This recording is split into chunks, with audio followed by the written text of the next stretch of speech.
Hi friends, കറി ലീഫിൻ്റെ taste ടിപ്പിലേക്ക് എല്ലാവർക്കും സ്വാഗതം. നമ്മളിന്നിവിടെ തയ്യാറാക്കാൻ പോകുന്നത് ഒരു ഗോബി മഞ്ചൂരിയനാണ്. ഞാനതിനിവിടെ ഒരു ചെറിയ കോളിഫ്ലവറാണ് എടുത്തിരിക്കുന്നത്. അത് ഞാൻ ചെറിയ കഷ്ണങ്ങളാക്കി മുറിച്ചെടുത്തിരിക്കുകയാണ്. എന്നിട്ട് കുറച്ച് ഉപ്പും മഞ്ഞളും തിരുമ്മി ഞാൻ വെള്ളത്തിനകത്ത് മുക്കി വെച്ചിരിക്കുകയാണ്. എന്നിട്ട് അരമണിക്കൂർ കഴിഞ്ഞ് ഞാനത് വെള്ളത്തിൽ നിന്ന് മാറ്റി വെള്ളം പോകാൻ വേണ്ടി വലം വെച്ചിരിക്കുകയാണ്. ഇനി നമുക്ക് അതിന് വേണ്ട പേസ്റ്റ് തയ്യാറാക്കാം. അതിന് ഞാനിവിടെ ഒരു പാത്രത്തിനകത്ത് 6 ടേബിൾ സ്പൂൺ കോൺഫ്ലോറും 4 ടേബിൾ സ്പൂൺ മൈദയും കുറച്ച് ഉപ്പും ചേർത്ത് നന്നായിട്ടൊന്ന് മിക്സ് ചെയ്തു. അതിനുശേഷം നമുക്കതിലേക്ക് കുറച്ച് വെള്ളം ഒഴിച്ച് നന്നായിട്ടൊന്ന് പേസ്റ്റാക്കി എടുക്കാം. നമുക്ക് വേണ്ടത് ഒരു തിക്കായിട്ടുള്ള പേസ്റ്റാണ്. ഇത് നല്ലതായിട്ട് കോളിഫ്ലവർ അതിനകത്ത് കോട്ട് ചെയ്ത് കിട്ടണം. ആ കൺസിസ്റ്റൻസിയാണ് നമുക്ക് വേണ്ടത്. നമുക്ക് നന്നായിട്ടൊന്ന് പേസ്റ്റ് ചെയ്ത ശേഷം ഒരു കോളിഫ്ലവർ ആ പേസ്റ്റിലേക്ക് മുക്കി നോക്കി കഴിയുമ്പോൾ നമുക്കറിയാം ആ തിക്നെസ് മതിയോന്ന്. ഇനി തിക്നെസ് ആവശ്യമുണ്ടെങ്കിൽ നമുക്കതിനകത്ത് എക്സ്ട്രാ 1 ടേബിൾ സ്പൂൺ കോൺഫ്ലോറും 1/2 ടീസ്പൂൺ മൈദയും കൂടെ ചേർത്ത് കൊടുത്ത് നന്നായിട്ട് ഒന്നുകൂടെ പേസ്റ്റാക്കി എടുക്കാം. പിന്നെ ഞാനതിലേക്ക് 1 ടേബിൾ സ്പൂണോളം ചില്ലി സോസ് കൂടെ ചേർത്ത് കൊടുക്കുകയാണ്.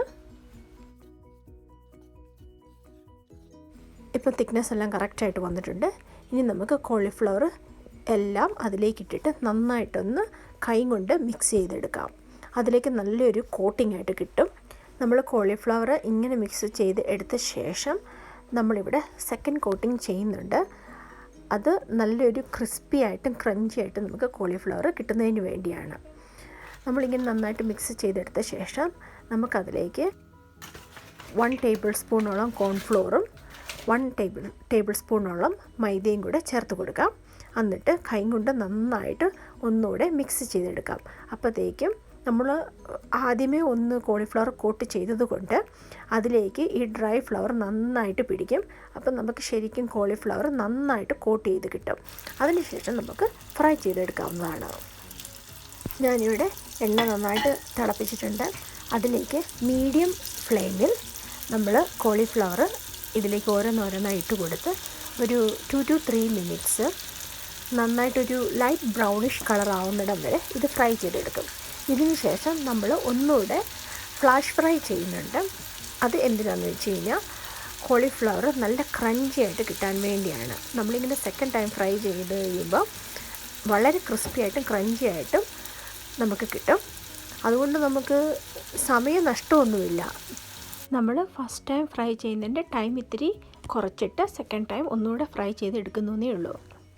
ഇപ്പോൾ ഏകദേശം ലൈറ്റ് ബ്രൗണിഷ് കളർ വരുമ്പോഴത്തേക്കും നമ്മളിത് കോരിയെടുക്കുക. എന്നിട്ട് വേറൊരു പാത്രത്തിലേക്ക് ഇട്ട് വയ്ക്കുക.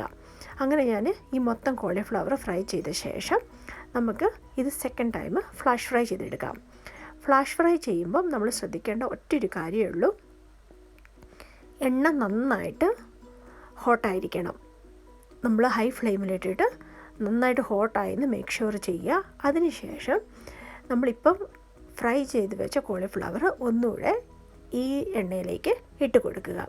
ഇട്ട് കൊടുത്ത ശേഷം ഒരു 30 സെക്കൻഡ് മാത്രം നമ്മൾ ഒന്ന് നന്നായിട്ട് മിക്സ് ചെയ്തിട്ട് നമുക്ക് കോരിയെടുക്കാവുന്നതാണ്. പ്രത്യേകം ശ്രദ്ധിക്കുക, ഫ്ലാഷ് ഫ്രൈ ചെയ്യുമ്പം എണ്ണ നല്ല ഹോട്ടാണ്. അതുകൊണ്ട് നമ്മൾ മിക്സ് ഇളക്കാതിരുന്ന് കഴിഞ്ഞാൽ കോളിഫ്ലവർ കരിഞ്ഞു പോകും. അതുകൊണ്ട് പ്രത്യേകം ശ്രദ്ധിക്കുക. 30 സെക്കൻഡിന് കൂടുതൽ നമ്മളത് ഫ്രൈ ചെയ്യേണ്ട ആവശ്യമില്ല. അപ്പോഴത്തേക്കും നന്നായിട്ട് ബ്രൗൺ ആയിട്ട് തന്നെ വരും. അപ്പോഴത്തേക്കും നമുക്ക് കോരിയെടുക്കാവുന്നതാണ്. ഇപ്പം നമ്മുടെ കോളിഫ്ലവർ ഏകദേശം നന്നായിട്ട് തന്നെ ബ്രൗൺ ആയിട്ട് വന്നിട്ടുണ്ട്. നമുക്കിനി അത് കോരിയെടുത്ത് മാറ്റാം.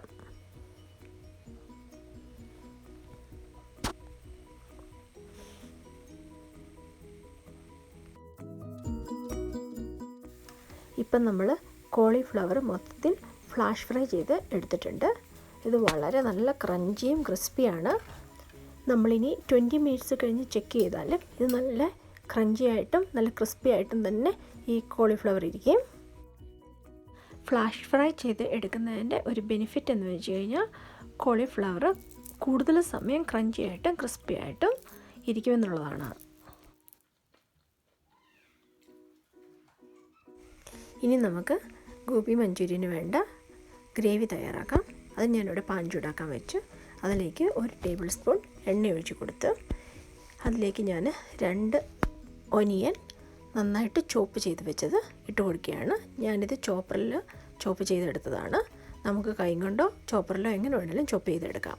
ഇനി നന്നായിട്ട് ഇളക്കി കൊടുക്കുക. ഇത് നന്നായിട്ടൊന്ന് ബ്രൗണിഷായി വരുമ്പോഴത്തേക്കും നമുക്കതിലേക്ക് ജിഞ്ചർ ഗാർലിക് പേസ്റ്റ് ചേർത്ത് കൊടുക്കാം. ഞാനിവിടെ 1 ടേബിൾ സ്പൂണാണ് ജിഞ്ചറും ഗാർലിക്കും ചേർത്തിരിക്കുന്നത്.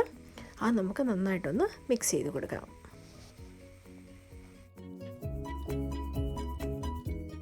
അത് നന്നായിട്ടൊന്ന് മിക്സായി വരുമ്പോഴത്തേക്കും നമുക്കതിലേക്ക് ഗ്രീൻ ചില്ലി ഞാനിവിടെ 2 എടുത്തിട്ടുണ്ട്, നന്നായിട്ട് അരിഞ്ഞ് വെച്ചതാണ്. അത് ചേർത്ത് കൊടുത്തിട്ട് നന്നായിട്ടൊന്ന് മിക്സ് ചെയ്തെടുക്കാം. ഇനി നമുക്കതിലേക്ക് 1 ടീസ്പൂണോളം കുരുമുളക് പൊടി ചേർത്ത് കൊടുക്കാം. എരിവ് കൂടുതൽ വേണ്ടവർക്ക് എക്സ്ട്രാ ചേർത്ത് കൊടുക്കാവുന്നതാണ്. പിന്നെ ഞാനിവിടെ ലൈറ്റ് സോയ സോസ് 1 ടീസ്പൂൺ ചേർത്ത് കൊടുക്കുകയാണ്.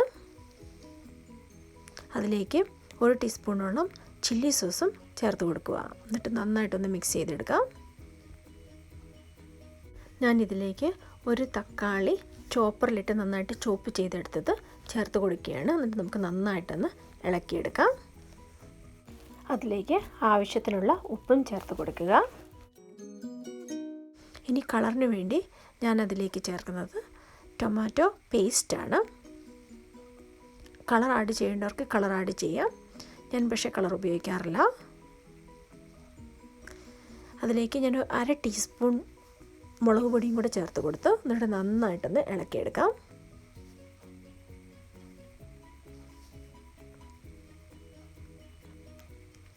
ഇനി നമുക്ക് ആവശ്യമുള്ള വെള്ളം ചേർത്ത് കൊടുക്കാം. ഗോബി മഞ്ചൂരിയന് ഒരുപാട് ഗ്രേവിയുടെ ആവശ്യമില്ല, നമുക്ക് തിക്ക് പേസ്റ്റാണ് വേണ്ടത്. നമ്മൾ വെള്ളം ഒഴിച്ച് ആവശ്യത്തിനുള്ള ഗ്രേവി ആക്കിയ ശേഷം ആ തിക്നെസ്സിന് വേണ്ടി നമ്മൾ കോൺഫ്ലോറിൽ വെള്ളം ഡൈല്യൂട്ട് ചെയ്തിട്ട് കുറച്ച് ഒഴിച്ച് കൊടുക്കുമ്പോൾ നമ്മുടെ ഗ്രേവി നന്നായിട്ട് തിക്കായി കിട്ടും. പക്ഷേ കോൺഫ്ലോർ മിക്സ് ചെയ്തിട്ട് ഒരുമിച്ച് ഒഴിക്കരുത്, കുറച്ച് ഒഴിക്കണം, അല്ലെങ്കിൽ തിക്നെസ് കൂടിപ്പോകും. കൂടിപ്പോയി കഴിഞ്ഞാൽ പിന്നെ നമുക്ക് കുറയ്ക്കാൻ പറ്റില്ല. കുറഞ്ഞു കഴിഞ്ഞാൽ നമുക്ക് പിന്നെ ആഡ് ചെയ്താണെങ്കിൽ തിക്നെസ് കൂട്ടിയെടുക്കാവുന്നതാണ്. നമുക്കിനി അതിലേക്ക് സ്പ്രിംഗ് ഒനിയൻ ഇട്ട് നന്നായിട്ടൊന്ന് മിക്സ് ചെയ്തെടുക്കാം. നമുക്ക് കുറച്ച് മല്ലിയിലയും കൂടെ ചേർത്ത് ഗാർണിഷ് ചെയ്തെടുക്കാം. ഗോബി മഞ്ചൂരിയൻ്റെ ഗ്രേവി ഇവിടെ തയ്യാറായി കഴിഞ്ഞിരിക്കുന്നു.